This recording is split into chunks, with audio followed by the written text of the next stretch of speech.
네, 안녕하세요. 정수영입니다. 오늘은 저와 같이 일하고 있는 그 어떤 여직원이 저한테 상담했던 내용들을 가지고서 오늘 얘기를 한번 풀어가 보겠습니다. 이 여직원은 39세의 여직원입니다. 그 39세의 여직원은 지금 신랑이 이제 증권사에 다니고 있고, 그동안에 이제 가정주부로 지내다가 지금 나와서 이제 저희 회사에 와서 이제 일을 하기 시작했는데, 그래서 회사에서 일을 하다 보니까 돈과 경제에 대한 이 중요성을 좀 많이 깨닫고서 돈과 경제에 대한 평소에 가지고 있던 의문점들을 좀 얘기하고 싶어서 저한테 이제 상담을 해서 제가 거기에 대한 답변을 했던 내용들입니다. 의문점은 세 가지로 좀 얘기하더라고요. 첫째 부분은 뭐냐면요. 지금 이제 막 금리도 올라가고 여러 가지 상황들이 벌어지고 있는데, 이 시기에 저축을 해야 되느냐 아니면 투자를 해야 되느냐, 그러니까 저축 중에서도 정기적금을 들어야 되느냐 아니면 투자를 해서 뭐 주식을 투자할 수 있느냐, 이 부분에 대한 것들을 저한테 문의하더라고요. 이 직원의 남편이 지금 증권사에서 지금 다니고 있는데, 증권사에서 다니고 있다 보니까 자기는 저축을 통해 가지고 특히 그 중에서 정기 적금을 통해서 좀 돈을 좀 모아가고 싶은데, 신랑은 그렇게 안정적인 방식이 아니라 조금은 위험을 감수하더라도 돈을 일시에 점프시킬 수 있는 주식 쪽으로 계속 이제 요구를 하고 있는 모양입니다. 물론 뭐 증권사에서 다니고 있기 때문에 그 지금 대한민국의 유수한 증권사에서 그 딜러로 지금 일을 하고 있기 때문에 주식에 대한 이해도가 높기 때문에 주식 쪽에서 많이 좀 하고 싶어 하나 봐요. 근데 뭐 그 직원의 말에 의하면 사실은 그동안에 한 7년, 8년 동안에 투자를 해왔는데 사실 수익률이 이렇게 좋지 못했다고 하더라고요. 솔직하게 얘기하면. 그래서 그 방식도 중요하지만 그게 아니라 정기적금 같은 이런 저축의 방식을 통해서 자기의 돈을 좀 마련하고 싶다, 이런 질문을 저한테 하더라고요. 그래서 이런 질문을 받았을 때 제가 처음으로 한 얘기는 무슨 얘기냐면요. 지금 그렇게 돈을 모으겠다고 마음 먹었다면 돈을 모으고 있는 목표 금액이 무엇이냐, 이걸 갖다 먼저 처음에 물었습니다. 뭐 그 여직원은 없다고 하더라고요. 그 직원은 없고 다만 이제 막연하게 좀 모으고 싶다, 돈을 모으고 싶다, 이런 얘기만 계속 하더라고요. 그래서 제가 한마디로 딱 잘라서 얘기했습니다. 무슨 전략을 수립하려고 그러면 경제적 전략이든지 아니면 뭐 전술적인 전략을, 모든 전략에는 가장 기본이 되어야 되는 건 뭐냐면 목표점이 있어야 됩니다.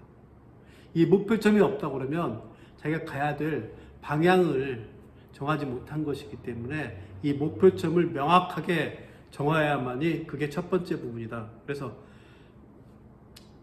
만약에 경제적인 전략을 수립하겠다, 자기가 하겠다, 그런 선택을 하려고 하면 그 전에 먼저 해야 될 것이 무엇이냐, 내 목표가 무엇인가, 이 부분을 갖다 첫 번째 수립해야 되고요. 두 번째 부분은 이 목표점에 해당하는 걸 갖다가 실행할 수 있는 시간이라는 기한을 갖다 정확하게 정하는 게 이 두 번째 부분입니다. 그래서 목표와 기한을 명확하게 정해야만이 당신이 하고자 하는 선택이 올바른 방향으로 갈 수 있다. 이것은 마치 그 대항해 시대 때 콜럼부스가 그 위험을 감수하면서 바다를 통해서 인도에까지 가고자 했던 그 위험을 감수하면서 도전했던 것과 비슷하다. 만약에 콜럼부스가 인도, 즉 향신료를 찾기 위해서 정확한 그 목표점이 없었다 그러면 가다가 아메리카를 발견하는 그런 행운을 얻을 수 있겠느냐. 바다라는 건 늘 위험을 도사리고 있기 때문에 그 위험을 도사리고 있는 데서 목표점을 가지고서 나아가야만이 가능하다. 그래서 그 여직원한테 제가 얘기했습니다. 첫 번째 부분은 당신이 저축을 할 것인가 아니면 투자를 할 것인가의 그 선택을 하기 이전에 목표를 가져가야 된다. 콜럼부스가 인도에서 향신료를 찾겠다는 그 목표점처럼 당신이 하고자 하는 일의 최종 목표 지점이 무엇인가, 이걸 한번 떠올려 보라. 그러니까 이렇게 얘기하더라고요. 자기는 좀 하고 싶은 그 부분이 뭐냐면요, 5년 안에 사실은 5년 안에 서울에 아파트 자가를 갖다가 마련하고 싶다고 그 목표를 얘기하더라고요. 그 아파트가 서울 안에 자기가 목표한 데가 한 10억 정도가 된다고 하더라고요. 시세가. 근데 지금 자기가 살고 있는 데가 전세가 4억짜리 전세를 살고 있기 때문에 그 4억에다가 나머지 3억에 대한 종잣돈을 모아서 그 3억에다가 대출을 3억 받아가지고 해나갈 수 있게 그걸 갖다가 준비하겠다 이런 얘기 하더라고요. 그래서 그럼 당신의 목표는 3억이다. 그럼 3억을 목표를 달성하기 위해서 당신이 취할 수 있는 방법은 뭐가 있느냐? 그 첫 번째 부분은 저축을 통해서 어느 정도까지 할 거고 또 투자를 통해서 어느 정도까지 할까 이렇게 포트폴리오에 대한 배분을 세우는 게 중요하다 이 시점에서는. 그래서 얘기해줬던 부분이 뭐냐면 우선은 맞벌이를 하니까 신랑도 증권사에서 돈을 벌고 이 직원도 여기 나와 저희 회사에 나와서 돈을 벌기 때문에 충분히 아마 매월 맞벌이하기 때문에 한 400만 원 정도까지는 저축을 할 수 있을 거다. 그래서 이 400만 원까지를 저축해서 매월 400만 원 저축해서 5년 동안 복리 3%를 하게 되면 한 2억 7천 정도를 갖다 모을 수 있을 거예요. 그래서 그 2억 7천을 모으는 걸 갖다가 계획해라. 그래서 당신은 2억 7천, 3억 중에서 90%에 해당하는 2억 7천을 모을 수 있는 준비를 저축, 즉 정기적금을 해서 해나갈 수 있게 하고 신랑은 2천만 원만 주고 연이율을 한 10% 정도로 해서 연이율을 10% 정도 하면 5년이면은 한 1,000만 원을 벌 수 있기 때문에 2천만 원의 종잣돈을 가지고서 5년 동안에 연이율 10%로 해서 3천만 원을 마련해라. 그래서 두 사람이 합해서 3억이라는 종잣돈을 마련하는 전략으로 수립하는 게 가장 좋은 방법이다. 저는 이렇게 충원을 해줬습니다.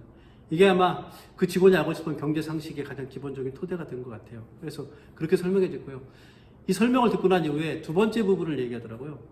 지금 현재 제2금융권에서 저축은행이나 신협 쪽에서 제2금융 쪽에서 보통은 적금 금리가 한 5% 정도 이상이 되는 걸 갖다가 지금 그런 예금 상품들을 많이 내놨나 봐요. 근데 이게 위험하냐, 위험하지 않느냐 이 부분을 현재 묻더라고요. 지금 뭐 얘기 듣기로 뭐 채권 시장도 어렵다고 그러고 뱅크론도 있다고 하니까 이 방식을 취하는 것이 가능하겠냐. 그래서 그 위험도가 얼마나 되느냐 그래서 저한테 묻더라고요. 그래서 제가 설명을 해줬습니다. 지금 현재 문제가 되고 있는 가장 큰 근원은 채권 시장이다.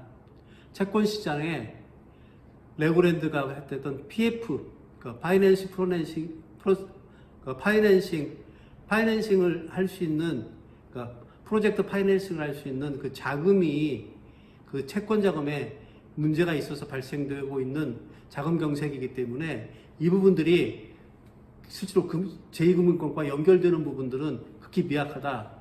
다만 제2금융권 중에서 보험사나 증권사 같은 경우에는 예금금리가 없이 실질적으로 투자를 갖다 할 때 기본적인 투자 방식에 그 부실채권이 발생할 수 있는 요소들이 많기 때문에 사실은 보험사하고 증권사는 좀 위험할 수 있지만 그게 아니라 저축은행이나 신협 같은 데는 신용조합 같은 데는 크게 문제가 없을 거니까 지금 만약에 있다 그러면 5%의 고금리의 예금 상품에 하는 것은 문제가 없겠다 이렇게 설명을 해줬습니다.